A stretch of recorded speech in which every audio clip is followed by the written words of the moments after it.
يا أيها الذين آمنوا إذا قيل لكم تفسحوا في المجالس فافسحوا يفسح الله لكم وإذا قيل انشزوا فانشزوا يرفع الله الذين آمنوا منكم والذين أوتوا العلم درجات والله بما تعملون خبير. Bismillahirrahmanirrahim. Assalamualaikum warahmatullahi wabarakatuh. Innal hamdalillah nahmaduhu ta'ala wa nasta'inuhu wa nastaghfiruh wa na'udzu billahi min shururi anfusina wa sayyiati a'malina.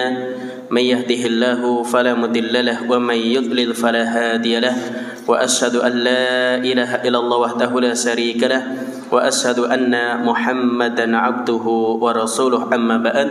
Kaum muslimin jamaah Masjid Istiqomah yang dirahmati oleh Allah Subhanahu wa taala. Walhamdulillah pada malam hari ini kita berada di malam ketiga bulan Muharram tahun 1447 Hijriah. Walhamdulillah kita diberikan kesempatan kemudahan untuk kembali mengkaji dan membaca hadis-hadis terkait hukum yang dibawakan oleh Al-Hafidz Abdul Ghani Al-Maqdisi rahimahullahu ta'ala dalam kitab beliau Umdatul Ahkam. Dan pembahasan kita masih dalam Kitabut Thaharah dalam babul haid.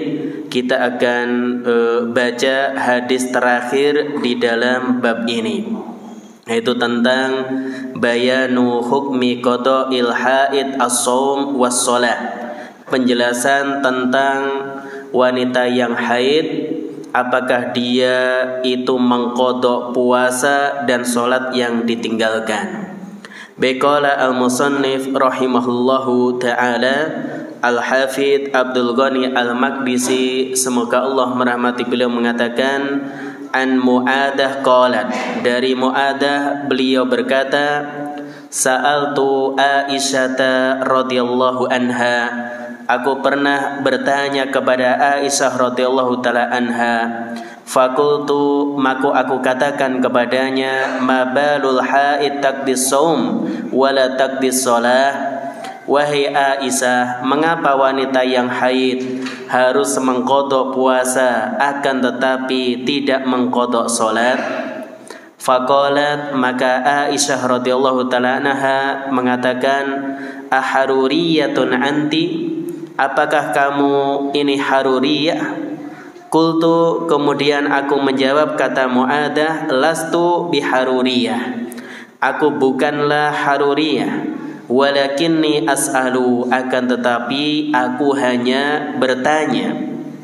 Qalat, kemudian Aisyah mengatakan, kana yusibana dzalik, dahulu kami mengalami haid, fa nu'maru biqada'is shaum wala nu'maru biqada'is shalah, lalu kami diperintahkan untuk mengqadha puasa dan tidak diperintahkan untuk mengqadha salat. Hadis ini sahih dan ini juga disebutkan oleh Al-Imam Al-Bukhari dalam Kitabul Haid. Beliau masukkan dalam bab la taqdil haid as-shalah, wanita yang haid tidak perlu mengqadha salat. Demikian juga hadis ini diriwayatkan oleh Imam Muslim. Baik, yang pertama yang dijelaskan oleh para ulama bahwasanya aharuriyatun anti, apakah engkau ini haruriyah? Maka haruriyah ini dinisbahkan kepada Harura, yaitu sebuah daerah yang ada di dekat Kufah, yaitu di Irak, tempat munculnya kelompok Khawarij yang pertama kali keluar menentang Ali bin Abi Thalib. Maka sejak itu para pengikut Khawarij dikenal dengan nama Haruriyah. Jadi dikenal dengan nama Haruriyah. Jadi aslinya Haruriyah ini merupakan dia merupakan nama satu daerah, ya, yang ada di dekat Kufah, yaitu Harura. Jadi berada di dekat Kufah yang ada di Irak. Kemudian di sanalah muncul pertama kali kelompok Khawarij yang menentang pemerintahan Ali bin Abi Thalib radhiyallahu taala anhu. Maka sejak saat itu para pengikut Khawarij mereka dikenal dengan nama Haruriyah. Jadi dikenal dengan nama Haruriyah. Kemudian kata Syekh Abdullah Al-Fauzan dalam Mauridul Afham Syarah Umdatul Ahkam, wa ra'yuhum al-khati', di antara pemikiran orang Khawarij yang keliru, annal haidha taqdis shalah kasaum, wanita yang haid itu wajib mengqadha salat sebagaimana mengqadha puasa.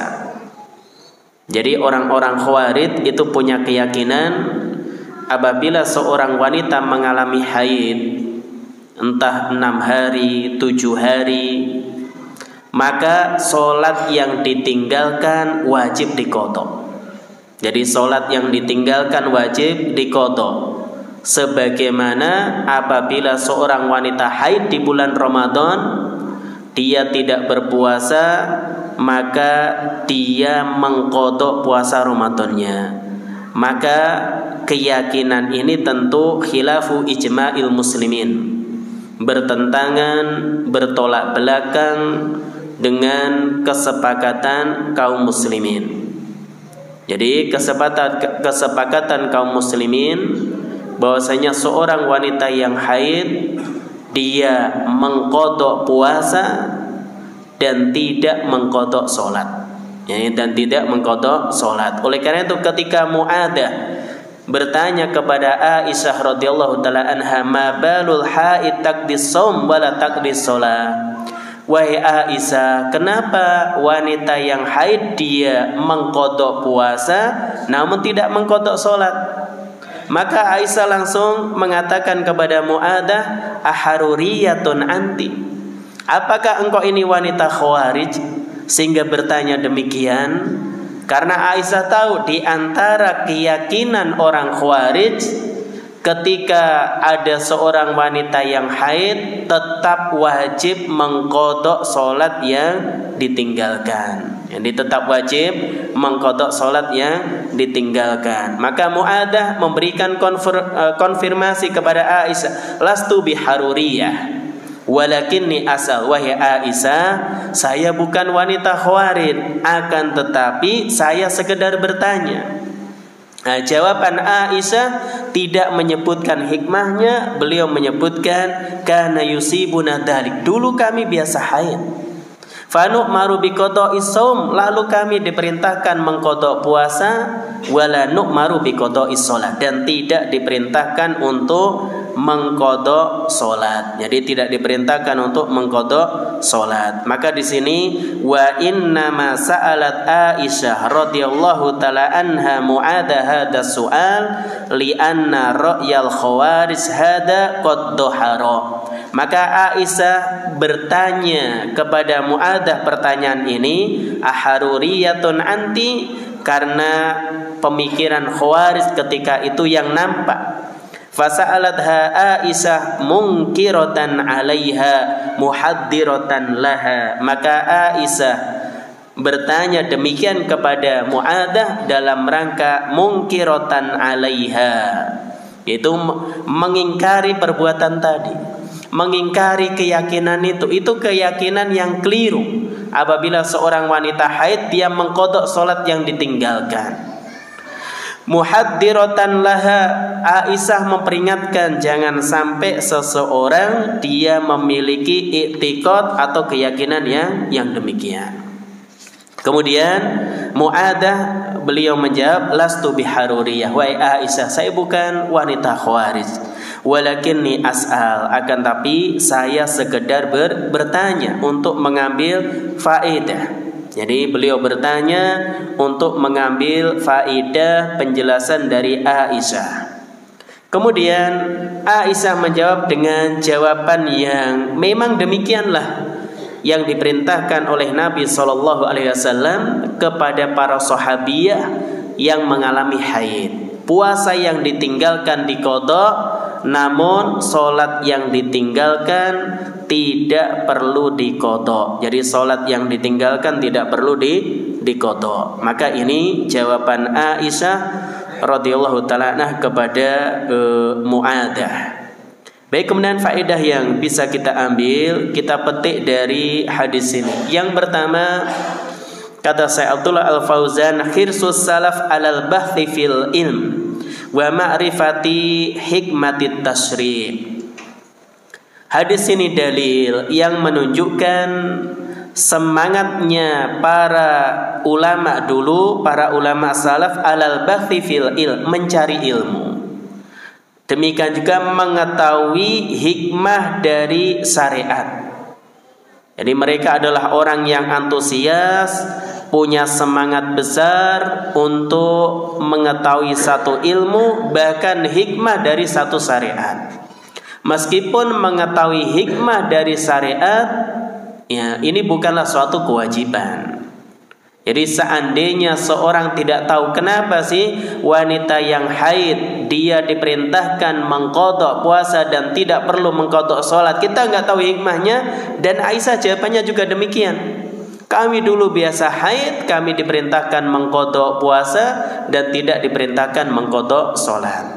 Tapi secara umum boleh nggak seorang dia mengetahui hikmah satu syariat? Jawabannya boleh. Tapi ta'ammuk fihi, seorang berdalam-dalam di sana, ini yang bisa jadi terjatuh dalam kesalahan. Jadi cukuplah ketika itu ada perintah, kita berusaha untuk melaksanakannya. Jadi kalau ada perintah kita berusaha melaksanakan, kalau ada larangan kita berusaha untuk meninggalkannya, baik kita tahu hikmahnya ataupun tidak. Tapi kalau kita tahu hikmahnya, alasannya itu baik.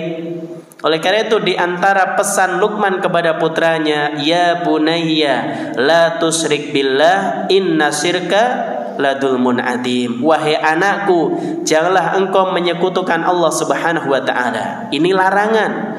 Kemudian Luqman jelaskan alasannya kenapa kita terlarang melakukan kesyirikan. Beliau katakan inna syirka ladulmun adim, karena kesyirikan kedoliman yang besar.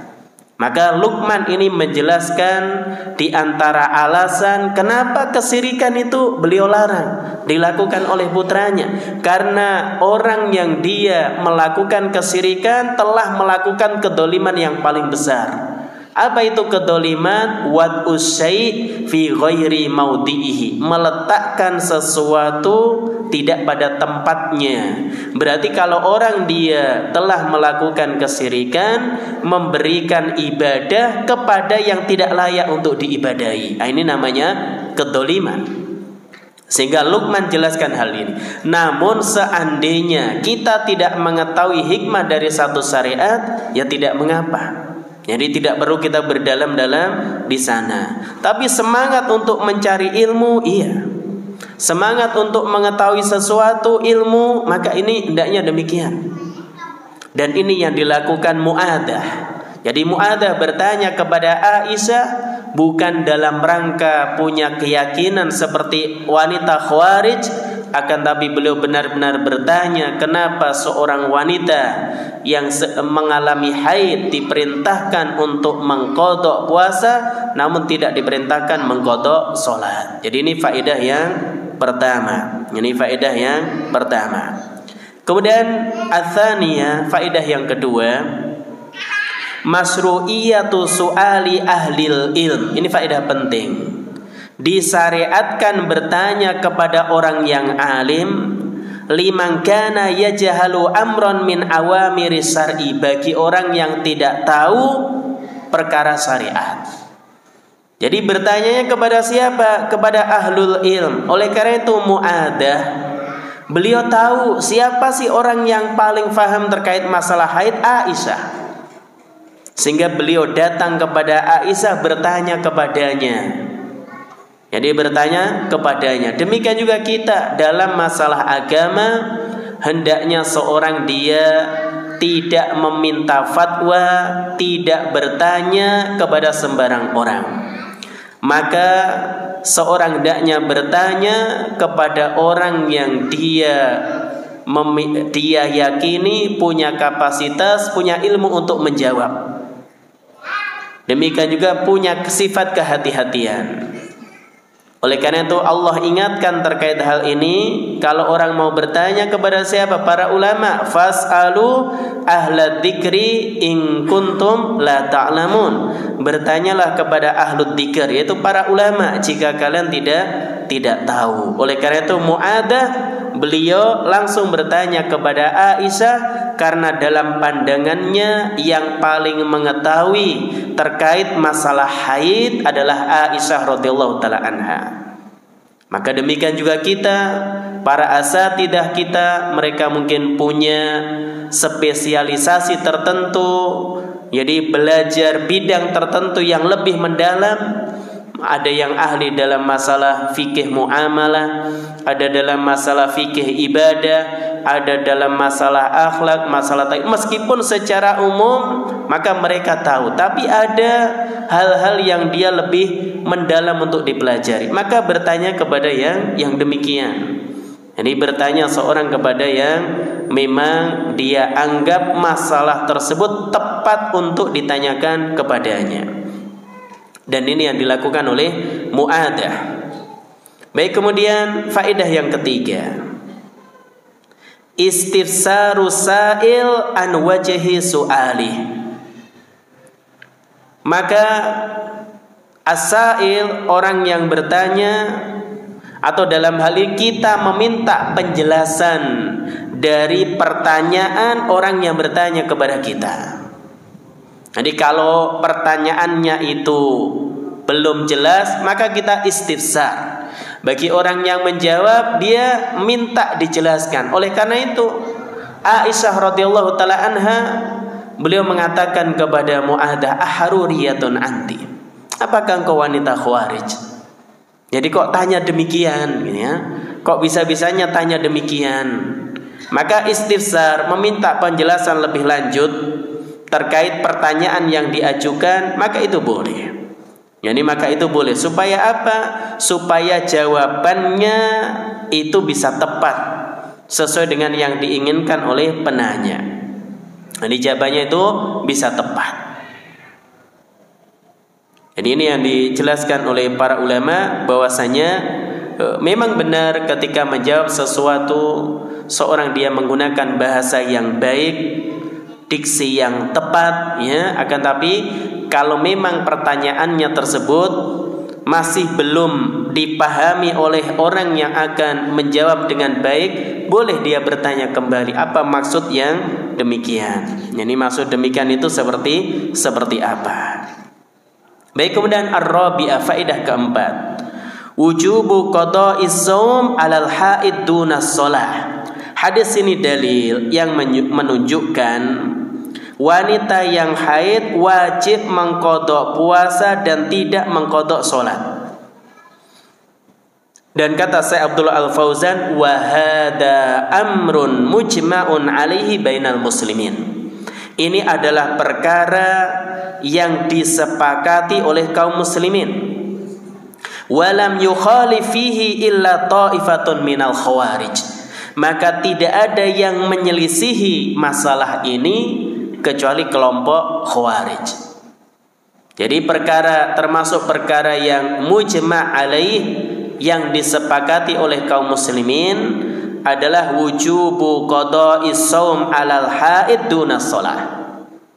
Wajibnya mengqadha puasa bagi wanita yang haid, namun dia tidak mengqadha salat. Ini perkara yang mujma'un alaihi bainal muslimin, perkara yang disepakati kaum muslimin, kecuali satu saja, ta'ifatun minal khawarij, yaitu kelompok khawarij. Maka ini juga sama, sebagaimana disebutkan oleh Syekh Abdullah Al-Bassam dalam Taisirul Alam ketika beliau menjelaskan faedah dari hadis ini, bahwasanya wanita yang haid wajib mengqadha puasa, akan tetapi tidak mengqadha salat. Jadi tidak mengqadha salat. Kemudian kenapa demikian? Kalau Syekh Abdullah Al-Bassam, beliau menjelaskan karena salat itu dilakukan 5 kali sehari. dan dia merupakan ibadah yang terus-menerus. Jika harus diqadha semuanya, maka itu akan menimbulkan beban dan kesulitan yang cukup besar bagi seorang wanita yang haid. Ada seorang wanita haid 8 hari, berarti dia meninggalkan sholat 40 kali. Maka itu kalau diqadha, maka ini akan cukup memberatkan baginya. Dan ini ibadah harian, beda dengan puasa Ramadan. Dia hanya sebulan dalam setahun. Oleh karena itu, di antara prinsip dalam syariat kita adalah memberikan kemudahan. Oleh karena itu nanti ada faedah dari hadis ini. Nanti ada kaidah al-masyaqqah tajlibut taisir. Kesulitan akan mendatangkan kemudahan. Di antara dalil hal ini adalah hadis ini. Jadi di antara dalil kaidah yang disebutkan oleh para ulama al-masyaqqah tajlibut taisir adalah hadis ini. Jadi para ulama bahas kenapa kok wanita yang haid dia tidak perlu mengqadha salat. Kalau penjelasan Syekh Abdullah Al-Bassam, karena salat itu dilakukan 5 kali dalam sehari dan dia ibadah yang terus-menerus, maka jika harus diqadha selama waktu yang ditinggalkan, hari yang ditinggalkan tersebut, maka itu menimbulkan beban, menimbulkan masyaqqah, kesulitan bagi seorang wanita yang haid. Oleh karena itu tidak perlu mengqadha salat. Jadi tidak perlu mengqadha salat. Baik, kemudian faedah berikutnya, ini faedah penting kata Syekh Abdullah Al-Fauzan, al-iktifa'u bi dzikrid dalili syar'i an dzikril hikmah. Tadi kita singgung. Cukup seseorang menyebutkan dalil meskipun tanpa menyebutkan hikmahnya. Jadi al-iktifa bi dzikrid dalili syar'i, cukup bagi kita menyebutkan dalil dari syariat. Ya. An dzikril hikmah, meskipun kita tidak menyebutkan hikmah tersebut. Dan ini yang dilakukan Aisyah. Ketika Mu'adzah bertanya, kenapa ya wanita yang haid dia qadha puasa dan tidak mengqadha salat? Maka apa jawaban Aisyah? Kana yusibuna dzalik, kami dulu haid. Fa nu'maru bi qada'is shaum wa la nu'maru bi qada'is shalah. Kami diperintahkan mengqadha puasa dan tidak diperintahkan mengqadha salat. Maka Aisyah berdalil dengan adanya perintah dari Nabi SAW, meskipun nggak tahu hikmahnya kenapa.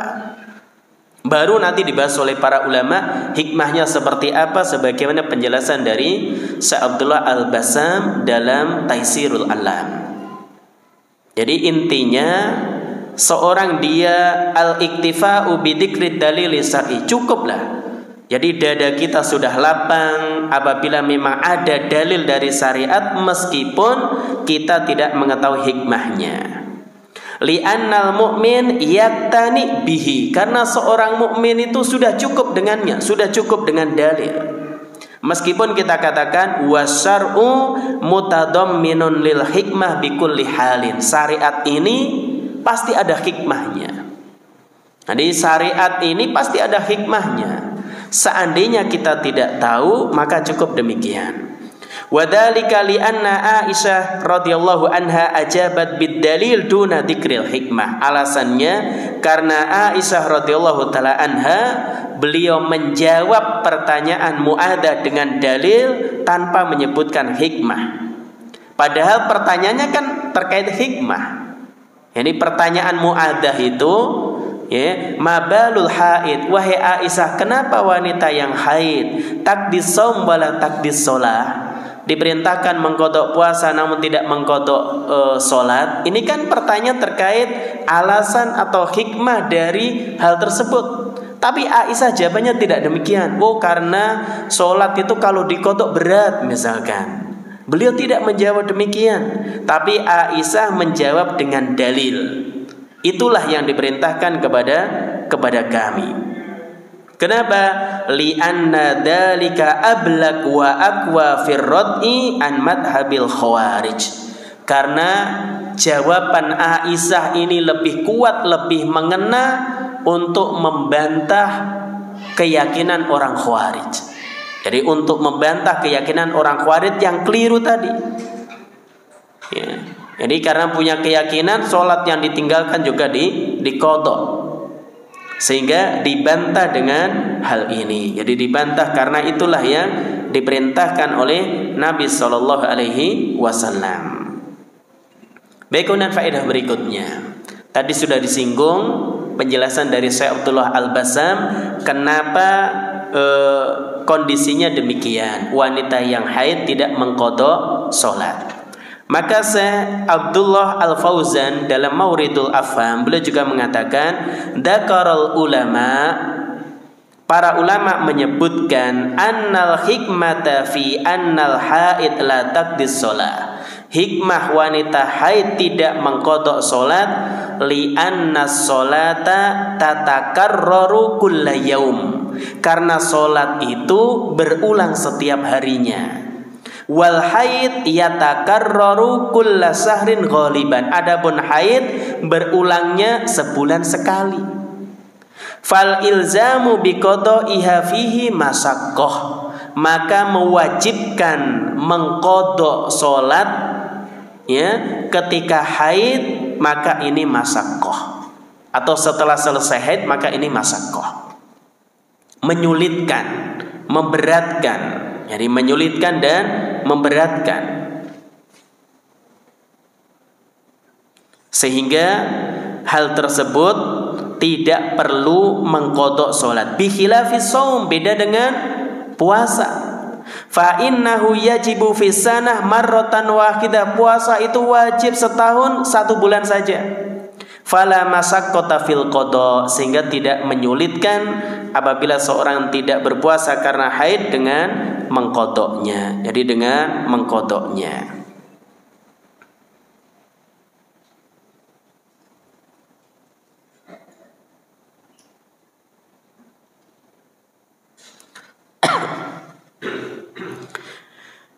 Baik, kemudian terkait tentang qadha ini maka dijelaskan oleh para ulama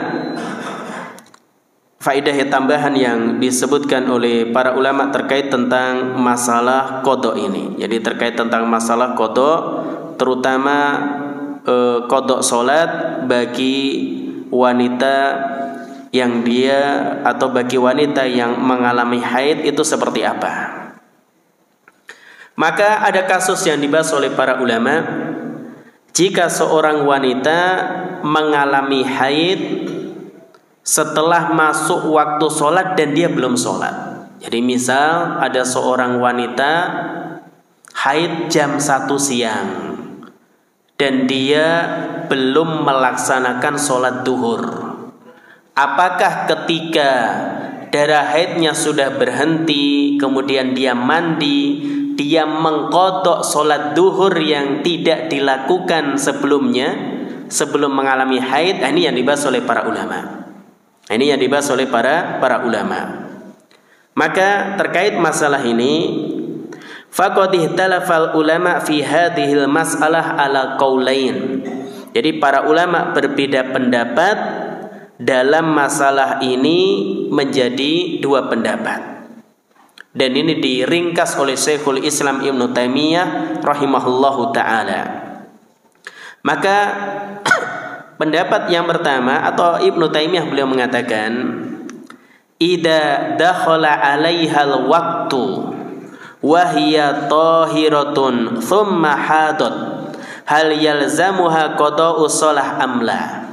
Jadi kata beliau, jika waktu sholat telah tiba, jadi waktu sholat telah masuk, saat dia dalam kondisi tohiroh, wanita dalam kondisi suci, thumma hadat, kemudian setelah itu dia haid, hal yalzamuha qada'u shalah amla, apakah dia wajib mengqadha sholat itu atau tidak? Contohnya tadi misalkan ada seorang wanita jam 1 siang belum sholat duhur, ternyata dia mengalami haid. Maka nanti ketika dia sudah suci, apakah dia punya kewajiban mengqadha sholat duhur yang dia tinggalkan tadi? Dia belum sempat sholat duhur, mengalami haid, sudah masuk waktu, kecuali haidnya jam 11 siang. haidnya itu jam 1, berarti sudah masuk sholat duhur namun dia belum sholat duhur. Nah, ini yang dibahas oleh para ulama. Maka kata Syekhul Islam Ibnu Taimiyah ala qaulain, ada 2 pendapat. Ahaduhuma, pendapat yang pertama, la yalzamuha, tidak wajib bagi wanita ini untuk mengqadha sholatnya. Dan ini yaquluhu Malik wa Abu Hanifah, merupakan pendapat Imam Malik, demikian juga pendapat Al-Imam Abu Hanifah. Wathani, pendapat yang kedua, yalzamuha, wajib bagi wanita itu mengqadha sholat duhurnya. Kama yaqulu Syafi'i wa Ahmad, dan ini pendapat Imam Syafi'i dan Imam Ahmad. Jadi ini pendapat Imam Syafi'i dan Imam Ahmad. Kenapa? Li'anna sholat tajibu bidukhuli waktiha, karena sholat menjadi wajib dengan masuknya waktu. Jadi masuknya waktu sholat fi haqqi man huwa min ahlil wujub, atas orang yang dia punya kewajiban untuk melaksanakan sholat. Wal mar'atu qabla haidiha min ahlil wujub, dan wanita ini sebelum haid dia punya kewajiban sholat. Jadi wanita tadi yang jam 1 siang dia belum sholat duhur, sebelum haid dia punya kewajiban sholat. Jadi dia punya kewajiban untuk sholat duhur. Oleh karena itu wajib baginya mengqadha sholat duhur yang dia tinggalkan tadi, karena haidnya sudah masuk waktu. Beda kalau tadi haidnya jam 10 pagi, jam 11 sebelum masuk waktu duhur, berarti dia nggak ada sholat yang perlu dia qadha. Dan wallahu a'lam bishawab, pendapat yang dikuatkan oleh Syekhul Islam Ibnu Taimiyah adalah pendapat Imam Malik dan Imam Abu Hanifah. Tidak perlu bagi wanita tadi untuk mengqadha sholatnya, akan tapi kalau seorang dia mau lebih hati-hati, maka pendapat Imam Syafi'i demikian juga Imam Ahmad dengan alasan tadi, karena dia tidak melaksanakan sholat duhur itu sudah masuk waktunya. Maka ketika dia belum melaksanakannya kemudian dia haid, maka dia punya hutang di sini.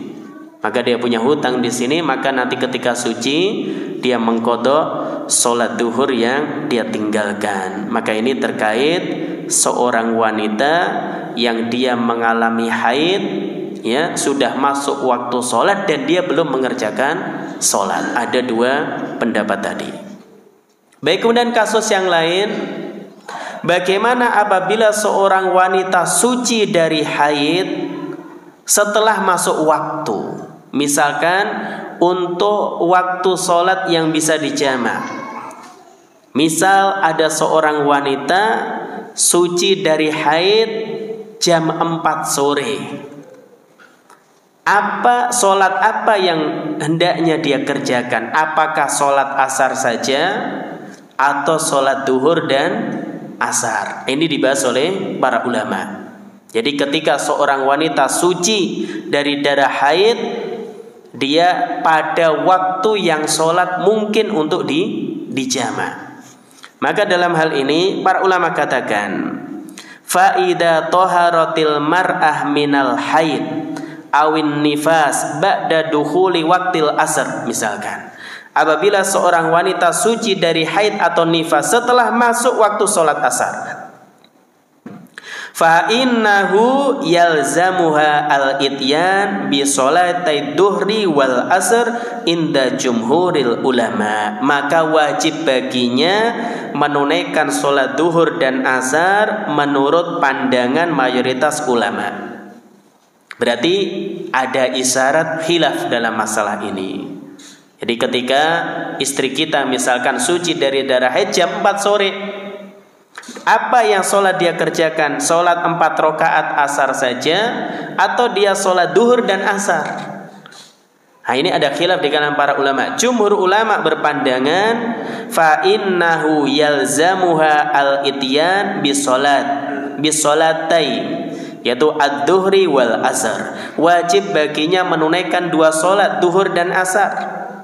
Ini menurut mayoritas para ulama. Dan Ibnu Qudamah dalam Al-Mughni beliau menukil pendapat ini adalah pendapat dari Abdurrahman bin Auf, Abdullah bin Abbas, Tawus, Mujahid, Ibrahim An-Nakhai, Az-Zuhri, Rabi'ah, Malik, Al-Lais, Imam Syafi'i dan yang lainnya. Jadi dan yang lainnya. Imam Ahmad juga mengatakan amatut tabi'in yaquluna bihadzal qaul. Mayoritas tabi'in berpendapat demikian. Jadi mayoritas tabi'in berpendapat demikian kecuali satu orang, Al-Hasan Al-Basri. Al-Hasan Al-Basri beliau berpandangan la tajibu illa sholatul lati tahurat fi waqtiha wahdaha. Dia tidak wajib melaksanakan sholat kecuali sholat tatkala dia dalam kondisi suci. Berarti sholat apa tadi? Kalau wanita suci jam 4 hanya sholat asar. Ini pendapat Al-Hasan Al-Basri rahimahullahu ta'ala. Dan pendapat ini, pendapat yang kedua ini sepertinya yang dipilih oleh Syekhul Islam Ibnu Taimiyah. Demikian juga kalau nggak salah ini yang dipilih oleh Syekh Muhammad bin Shalih Al-Utsaimin rahimahullahu taala. Bahasanya maka disebutkan terkait masalah ini, idza taharat al-haid qabla ghurubis syamsi au qabla al-fajri famada 'alaiha an tusalliya. Jadi apabila wanita haid dia suci sebelum tenggelamnya matahari, tadi jam 4, jam 5 misalkan, au qabla tulu'il fajri, atau sebelum terbit fajar. Jadi berhenti darah haidnya jam 3 pagi misalkan. Maka famada 'alaiha an tusalliya, salat apa yang harus dia kerjakan? Maka dalam hal ini tadi disampaikan ada dua pendapat. Jadi ada dua pendapat. Pendapat mayoritas para ulama, dia mengerjakan dua solat yang mungkin dia jamak, duhur dan asar, atau kalau dia mendapati misalkan sebelum terbit fajar, dia nanti solat maghrib dan isya. Dia nanti solat maghrib dan isya. Adapun Syekh Muhammad bin Shalih Al-Utsaimin, beliau berpandangan idza taharat, ketika ditanya idza taharat al-haid awin nufasa waqtal asr hal talzamuha salatud duhri ma'al asr am la yalzamuha siwal asr faqat. Apabila seorang wanita haid atau mengalami nifas di waktu asar, dia dalam kondisi suci, apakah dia wajib sholat duhur dan asar atau asar saja? Maka pandangan Syekh Muhammad bin Shalih Al-Utsaimin, al-qaulur rajih fi hadhil mas'alah annahu la yalzamuha illal asr faqat. Jadi pendapat yang kuat menurut beliau dalam masalah ini, yang wajib baginya hanya sholat asar. Jadi yang wajib baginya hanya sholat asar. Dan wallahu a'lam bishawab, apabila seorang dia mau ingin lebih hati-hati, maka memilih pendapat jumhur atau mayoritas para ulama bahwasanya untuk sholat yang memang memungkinkan bagi kita menjamaknya dan waktunya masih cukup, maka kerjakan dua sholat. Kecuali seorang wanita suci 5 menit sebelum maghrib, ya, misalnya dia mandi kemudian 5 menit sebelum maghrib, kalau dia kerjakan dua sholat nggak mungkin, sudah masuk waktu maghrib. Maka dia bisa memilih pendapat yang kedua tadi, dia hanya mengerjakan sholat yang di waktu itu. Tapi kalau waktunya longgar, ya, masih jam 4 Ustaz, ya, masih mau sholat 8 rakaat juga bisa, maka dia pendapat jumhur atau mayoritas para ulama, dia di sini mengerjakan dua sholat. Mana yang duluan? Duhur dulu baru asarnya. Jadi tetap sesuai dengan urutannya. Jadi ini terkait dua masalah mengqadha bagi wanita yang haid yang disebutkan oleh atau dibahas oleh para ulama. Baik, kemudian faedah berikutnya, dan ini juga disebutkan oleh Syekh Abdullah Al-Bassam sebagaimana tadi disinggung dalam Taisirul Alam. Hadis ini dijadikan dalil oleh para ulama terkait tentang kaidah al-masyaqqah tajlibut taisir. Jadi kesulitan mendatangkan kemudahan. Jadi ini termasuk hadis yang disebutkan oleh para ulama untuk kaidah yang sangat penting, al-masyaqqah tajlibut taisir. Kesulitan itu akan mendatangkan kepada kemudahan. Nah, sebagian ulama menggunakan redaksi meskipun tidak mirip, idza dhaqal amr ittasa'a. Jika suatu perkara menyempit, maka dia menjadi lapang. Tapi al-masyaqqah tajlibut taisir ini tentu lebih luas. Kemudian apa dalil kaidah ini? Banyak dalil kaidah yang menunjukkan kalau ada kesulitan maka akan mendatangkan kepada kemudahan. Misalkan firman Allah Subhanahu wa taala di surah Al-Hajj ayat 78. Allah berfirman, "Wa ma ja'ala 'alaikum fid-dini min haraj." Dan Dia Allah tidak menjadikan di dalam agama kalian min haraj, kesulitan. Maka prinsip dalam agama Islam, Allah Subhanahu wa taala tidak menjadikan kesulitan dalam agama ini. Di ayat yang lain di surah Al-Baqarah yang sering kita dengar ayat 185, yuridullahu bikumul yusra wa la yuridu bikumul usra. Allah itu menghendaki kemudahan untuk kalian dan tidak menghendaki kesulitan. Maka ini dalil untuk kaidah tadi, al-masyaqqah tajlibut taisir. Kalau seorang dia harus mengqadha salat 5 kali yang ditinggalkan selama masa haid, maka ada masyaqqah. Oleh karena itu di antara kemudahannya enggak usah diqadha. Adapun untuk puasa ya tetap diqadha. Ini untuk puasa tetap diqadha. Maka ini masuk dalam kaidah tadi. Demikian juga ayat yang sering kita dengar, la yukallifullahu nafsan illa wus'aha. Allah tidak akan membebani seseorang melainkan sesuai dengan kesanggupannya. Ini juga masuk kaidah tadi, dalil kaidah tadi. Atau fattaqullaha mastata'tum, bertakwalah kalian kepada Allah semampu kalian. Maka ini ayat-ayat yang disebutkan oleh para ulama sebagai dalil kaidah al-masyaqqah tajlibut taisir. Jadi kalau ada kesulitan itu akan mendatangkan kepada kemudahan. Ya, karena mengqadha salat yang 5 kali dalam sehari kali sekian hari itu menyulitkan, sehingga syariat memberikan kemudahan. Belum masuk isya kan? Belum. Baik, kita lanjutkan. Adapun dalil dari hadis Nabi SAW untuk kaidah ini maka banyak. Di antara Nabi SAW beliau bersabda, innama bu'ithu bil hanifiyah samha. Sesungguhnya aku diutus membawa agama yang lurus, as-samha, agama yang mudah. Jadi Nabi diutus membawa agama yang lurus, demikian juga agama yang mudah. Maka ini dalil-dalil yang menunjukkan bahwasanya sesuai dalam kaidah kita, kesulitan itu akan mendatangkan kepada kemudahan. Dan ini butuh pembahasan khusus. Ini dalam kaidah fikih al-qawaid al-fiqhiyah al-kubra, termasuk kaidah fikih yang universal, yang besar, yang disebutkan oleh para ulama. Di antara dalilnya adalah hal tadi.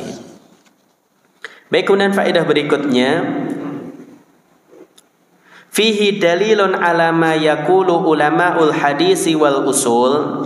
Hadis ini dalil yang digunakan oleh para ulama hadis dan ulama usul fikih, min anna sahabi idza qala, bahwasanya para sahabat apabila mereka mengatakan umirna bikada, kami diperintahkan demikian, atau nuhina an kada, kami dilarang melakukan demikian, atau kunna nu'maru bikada, kami diperintahkan demikian, au nunha an kada, kami dilarang melakukan demikian, anna dzalika fi hukmil marfu' ila Nabi sallallahu alaihi wasallam, maka itu dihukumi sebagai sabda Nabi.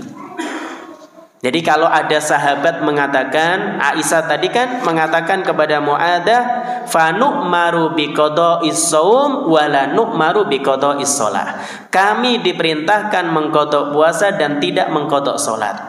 Maka lafaz ini dijadikan dalil oleh para ulama ahli hadis, para ulama ahli usul fiqh untuk mengatakan bahwasanya qaulus sahabi, ucapan sahabat yang redaksinya umirna bikada, kami diperintahkan demikian, nuhina an kada, kami dilarang dari melakukan demikian, meskipun mereka yang mengucapkannya anna dzalika fi hukmil marfu, maka ucapan sahabat ini dihukumi marfu, disandarkan ila an-nabi sallallahu alaihi wasallam, kepada Nabi. Ini berarti sabda Nabi.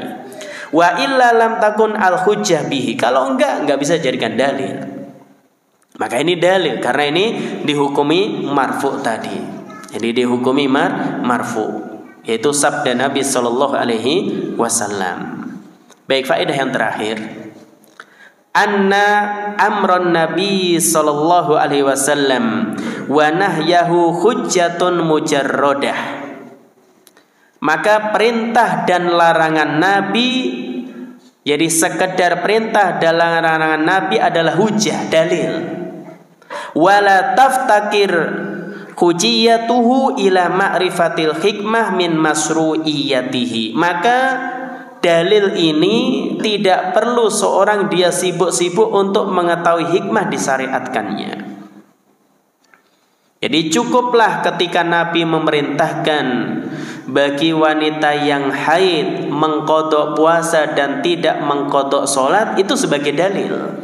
Meskipun kita tidak mengetahui hikmah di balik hal itu, maka itu sudah cukup.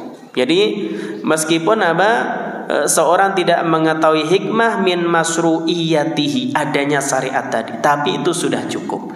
Dan inilah yang dilakukan oleh Aisyah radhiyallahu taala anha. Namun tadi kita sampaikan, seandainya kita tahu hikmahnya, kita lebih lapang, ya, kita bisa mengerjakan ibadah itu lebih baik lagi, walhamdulillah. Namun tidak setiap ibadah yang kita lakukan kita pasti mengetahui hikmahnya. Nanti kita mengetahui hikmah, kenapa sholat subuh itu 2 rakaat, kenapa untuk isya 4 rakaat. Ya boleh jadi kita tahu, boleh jadi tidak. Tapi yang jelas itu diperintahkan. Kalau diperintahkan berarti pasti ada kebaikannya. Ini kaidah secara umum, syariat itu tidaklah memerintahkan sesuatu kecuali kebaikan murni atau kebaikannya lebih besar dibandingkan keburukannya. Dan sebaliknya, tidak melarang sesuatu kecuali keburukan murni atau keburukannya lebih besar dibandingkan kebaikannya. Wallahu a'lam bishawab. Mungkin masuk isya ya. Ya, adzan dulu. Setelah nanti kita kalau ada yang ditanyakan dipersilakan.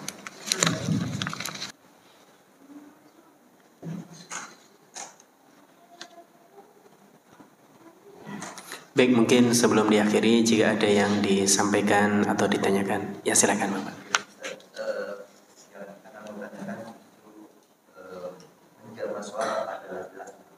Menjama sholat. Oh, mengqadha sholat. Iya, seperti apa?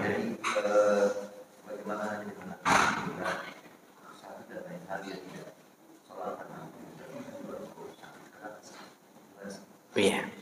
Baik, terkait tentang hukum mengqadha salat bagi seorang laki-laki, kalau pembahasan kita kan wanita yang haid, maka seperti apa dirinci.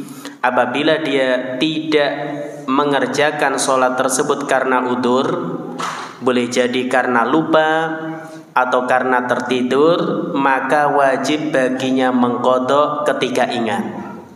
Apa dalilnya? Nabi SAW beliau bersabda, man nasiya an sholatin aw nama falyusalliha idza dzakaraha. Atau kama qala sallallahu alaihi wasallam, siapa yang lupa mengerjakan salat atau tertidur, maka hendaknya dia salat idza dzakaraha, apabila ingat. Jadi ketika ingat dia salat. Misal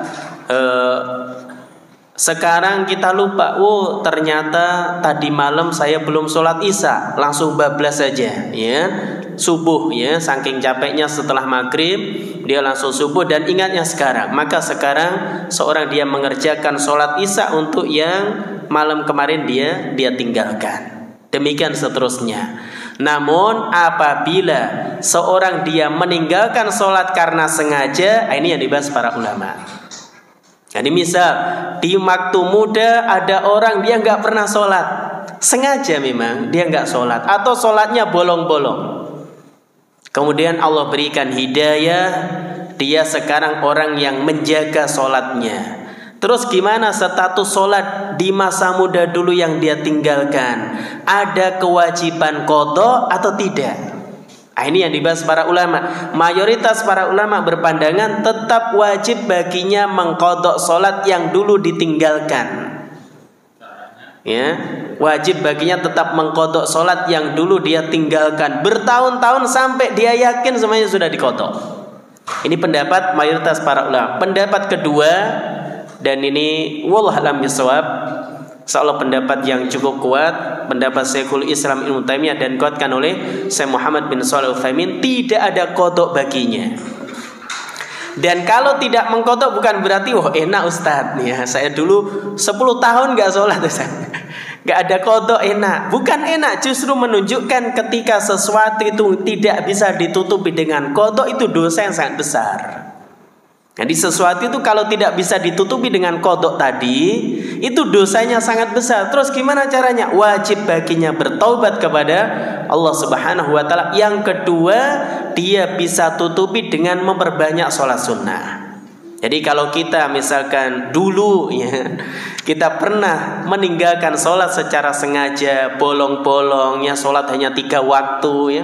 Pokoknya kalau subuh nggak pernah Ustaz saya. Apalagi subuh isya misalkan nggak pernah, atau subuh asar nggak pernah, hanya 3 waktu saja misalkan, maka tidak perlu mengqadhanya karena kita melakukan dosa yang sangat besar. Terus gimana? Wajib bagi kita bertaubat, dan dalam rangka untuk membuktikan kejujuran taubat kita, kita bisa mengisi waktu dengan memperbanyak sholat sunnah. Dan insya Allah ini pendapat kedua, lebih ringan, lebih mudah bagi kita, ya. Dan insyaallah ini juga pendapat yang cukup kuat. Wallahu a'lam bishawab, ya. Masih ada waktu? Ya, silakan.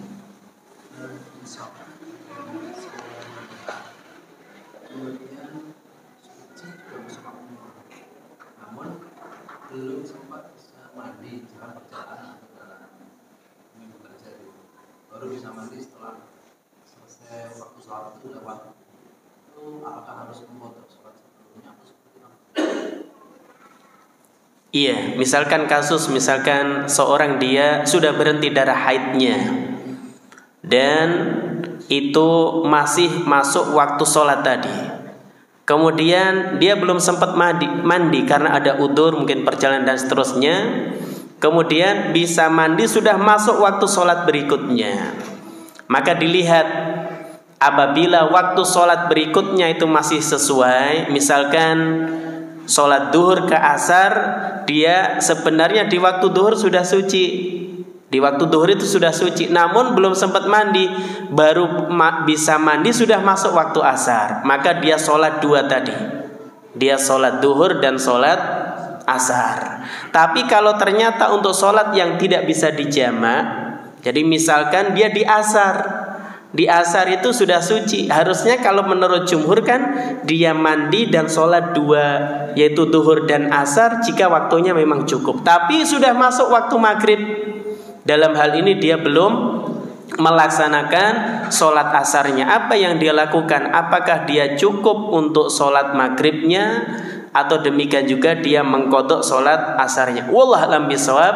Dalam masalah ini kalau mau lebih hati-hati, dia sholat asar saja plus maghribnya, karena dia dalam kondisi sucinya sudah masuk waktu asar, meskipun ada udzur dia belum mandi. Karena yang jadi tolak ukur itu memang benar, seorang bukan berhenti darah haidnya, namun kalau dia sudah mandi. dan dia tidak mandinya udzur, kecuali dia nggak mandinya karena malas, dia yang berdosa. Jadi mungkin dia segera mandi ya, di rumah juga, kemudian malah tidur bablas ya, bablas masuk maghrib, dia berdosa dia. Tapi kalau yang tadi mudah-mudahan udzur dan seandainya dia mengerjakan sholat asar dan maghrib sebagaimana kasus tadi, mudah-mudahan itu yang baik. Wallahu a'lam bishawab. Baik, mungkin demikian jamaah yang bisa kita sampaikan, kita kaji dalam kajian kita di malam hari ini. Kurang lebihnya mohon maaf.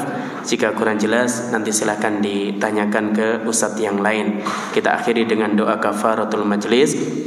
Subhanakallahumma wa bihamdika asyhadu an la ilaha illa anta astaghfiruka wa atubu ilaik. Wa akhiru da'wana anil hamdulillahi rabbil alamin. Assalamualaikum warahmatullahi wabarakatuh.